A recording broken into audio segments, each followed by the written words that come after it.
Sekali lagi di tahun 2020 kita udah, maksudnya emang udah ada apa sih namanya masalah, terus udah gitu aku udah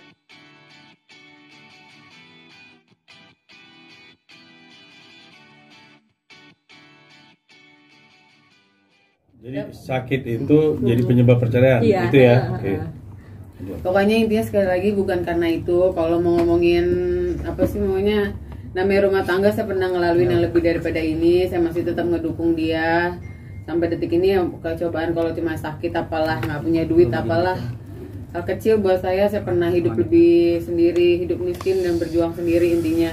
Cuma maksudnya kalau bukan masalah itu kok, maksudnya ini masalah emang rumah tangga banget berdua kita yang memang sekali lagi di tahun 2020 kita udah, maksudnya emang udah ada apa sih namanya masalah, terus udah gitu aku udah berkomitmen sama Mas Guti kalau ceritanya kita masih tetap tidak bisa ada perubahan, ya artinya apa namanya ya aku tidak bisa lanjut lagi sama Mas Indra gitu. Bukan masalah hal Mas Guti sakit atau gimana, enggak.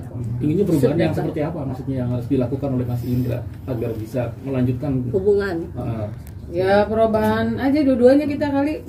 Saya nggak bisa ngomong saya sendiri atau Mas Indra sendiri, pokoknya perubahan dalam diri kita masing-masing aja gitu intinya, biar nggak menyakiti kedua belah pihak sama anak-anak gitu. Kak, seberapa struggle sih Kak dari 2020 itu sampai sekarang akhirnya kamu memutuskan untuk oke, fix bukti sampai sini gitu. Seberapa struggle gitu mungkin kalau bisa dijelaskan? Enggak, kalau itu sih ya kita ya biasalah, hidup rumah tangga kan ada naik turun naik turun naik turun, ya kita menjalani hal seperti biasanya, berusaha untuk menjalani ya happy ya seneng, ada anak-anak semuanya. Cuma saat ini tiba-tiba yang prinsipal itu udah nggak bisa diganggu buat saat ini gitu intinya. Apakah itu terjadi lagi? Terjadi lagi makanya sampaikan. Ya iya pasti, kalau bukan terjadi lagi ya pasti saya nggak ngambil maksudnya keputusan hal yang benar-benar menghancurkan hidup saya juga. Maksudnya kan semua perceraian ini bukan mau saya juga, nggak ada yang nggak mau gitu intinya, karena saya juga punya 2 anak juga.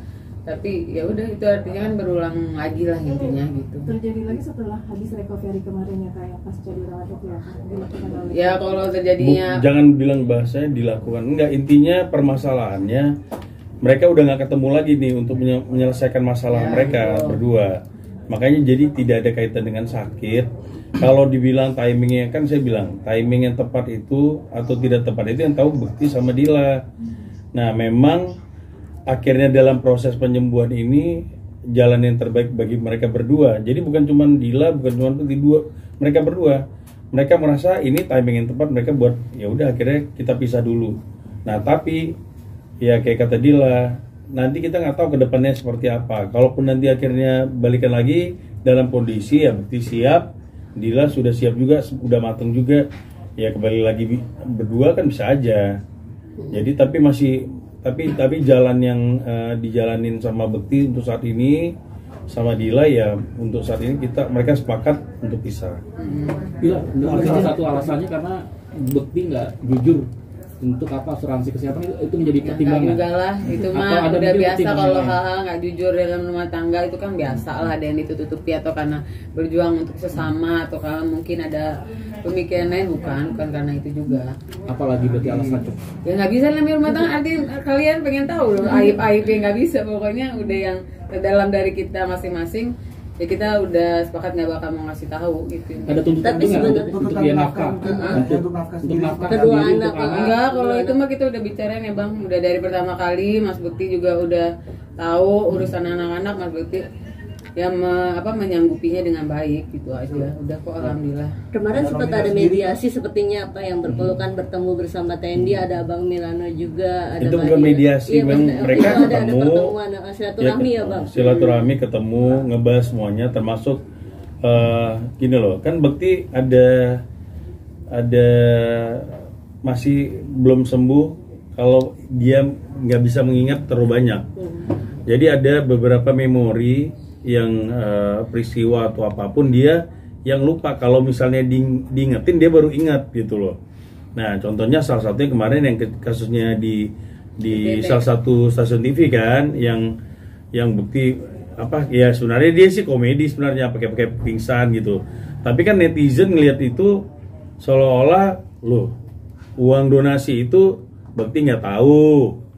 Beritanya kan seperti itu. Bekti nggak tahu, nggak menikmati segala macam karena ada omongan dari Bekti juga kan. Wah aku nggak nikmati. Padahal kemarin pas ketemu sama kita rame-rame nih ngobrol, ditunjukin untung Dila tuh punya videonya, ditunjukin ini loh. Bekti waktu itu kita ngucapin terima kasih ke Raffi pas dia nyumbang. Oh iya ya gitu, aku lupa gitu.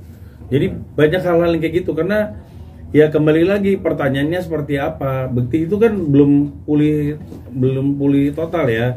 Dan kalau untuk pulih total juga kita nggak tahu apakah bisa pulih total apa enggak. Aku juga nggak tahu Dil. Nah itu kan kita belum tahu nih bisa pulih total apa enggak gitu loh dengan putusnya itu. Jadi tolong juga jangan cepat langsung menyimpulkan gitu loh, karena memang dia banyak lupanya. Bahkan kadang kalau kita baru ketemu nih ngobrol 1 jam, tadi apa ya ngomong apa ya, bisa kayak gitu loh. Ada yang apa namanya ingatannya itu cepat lupa gitu. Memoris, Itu loh. Tadi soal ngomong tuntutan. Lu tadi kan udah tadi apa? Ada nominal tersendiri nggak sih? Kamu dari tadi nanya masalah nominal, dari sana juga nominal. Gak ada gini loh, masalah nominalnya, masalah kesepakatan untuk anak itu udah dibahas. Untuk nilainya aku nggak mungkin ngomong di sini dong, itu kan rahasia mereka, itu udah dipersiapkan nanti buat sidang. Dan intinya penawaran itu justru dari Bekti sendiri, nggak ada dari Dila. Dila bilang nentuin segini gitu, enggak. Bekti juga bilang udah segini, gue tambahin sekian, udah selesai. Karena dia memang tahu kebutuhan anak-anak itu berapa. Kak Dila, ini kan Bekti belum maksudnya belum full pulih, masih ada sisi care nggak sih ke Kak Bekti sendiri? Nah itu dia, makanya kemarin hari Minggu aku sendiri yang minta bukan mediasi, bertemu dan silaturahmi itu. Ya aku masih tetap pengen kita bukan jadi nanti orang yang nganggapnya berantem apalah, nggak ada sama sekali. Aku ngomongin di situ ya aku ngomong sama Mas Bekti sendiri, ya udah kita adik kakak, kita teman, apapun itu nanti ayah punya handphone lagi, punya WA lagi, bisa komunikasi sama anak-anak ya boleh komunikasi sama aku juga. Maksudnya tetap kita saling care. Nah, care itu nggak perlu jadi suami istri, tapi care dimanapun dia berada. Kita jadi temenan ya aku masih tetap mau care sama dia, peduli sama dia gitu aja intinya. Kalau nanti bareng-bareng tapi tetap masih saling menyakiti, belum bisa berubah dua-duanya kan takut aja gitu jadinya.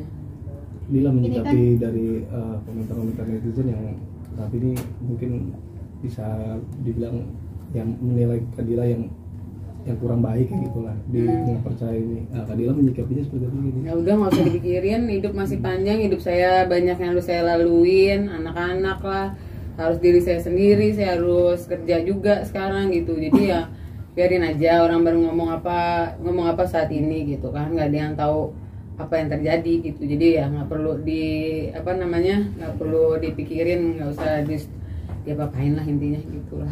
Tapi sejauh ini komunikasi dengan keluarga ini baik. Dari Kak Dila ke keluarga Bekti baik saling. Ya baik aja. Kalau ada apa-apa kan aku sekarang masih nanyain ke manajernya juga atau apa-apa pengen ketemu juga, ngomongnya ke manajernya Mas Indra gitu langsung kan gitu. Kak, untuk menghidupi anak sendiri, Kak fokus kerjanya sekarang mau lebih ke artis Kak atau gimana? Enggak. Apa bisnis? Gak ada artis, gak ada mau lagi. Saya maunya itu aja nanti ya hidup biasa-biasa aja, maksudnya kerja sesuai dengan bidang saya aja nantinya gitu intinya sih saat ini.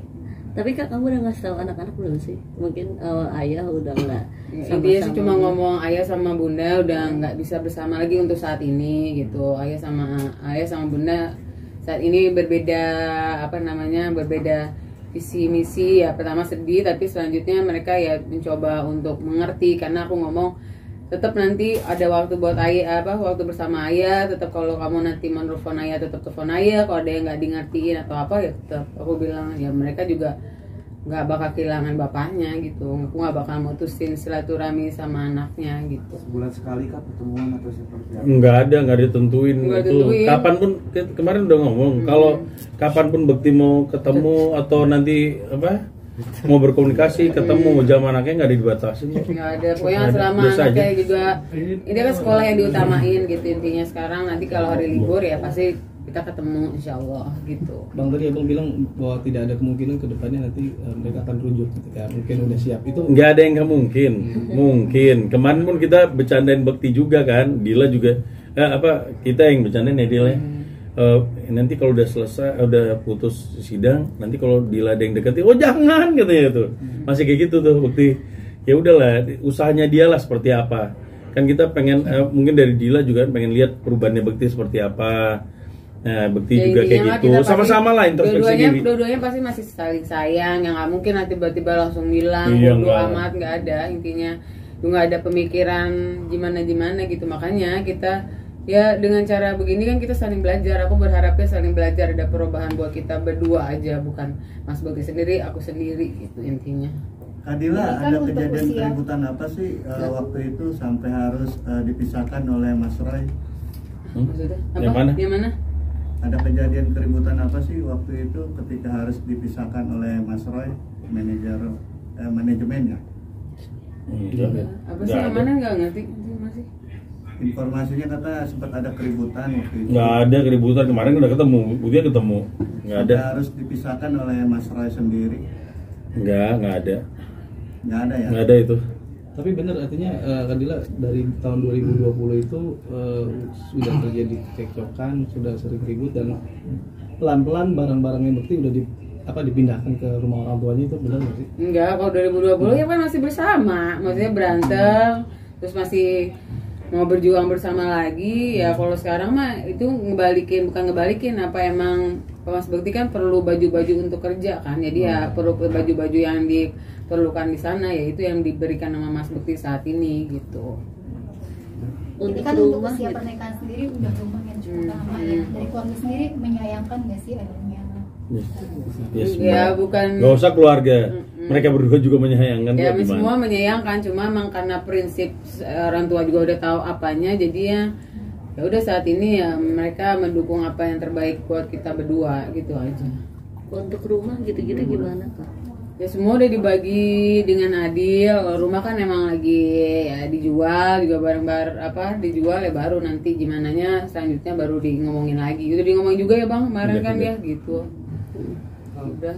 Sidang kapan Bang atau gimana tanggal 13? Tanggal 13 mungkinan. Iyalah Maret, April. Lama Bang. Nah, gimana tuh Kak menghadapi tanggal 13 itu? Ya udah bismillah dijalanin aja, karena setiap orang perjalanannya setiap detik nggak ada yang tahu, berubah kali habis ini apa gimana kan, kita nggak ada yang tahu, dijalanin aja, berdoa aja, masih terus berharap yang terbaik buat diri saya sama Mas Bekti, itu aja sih.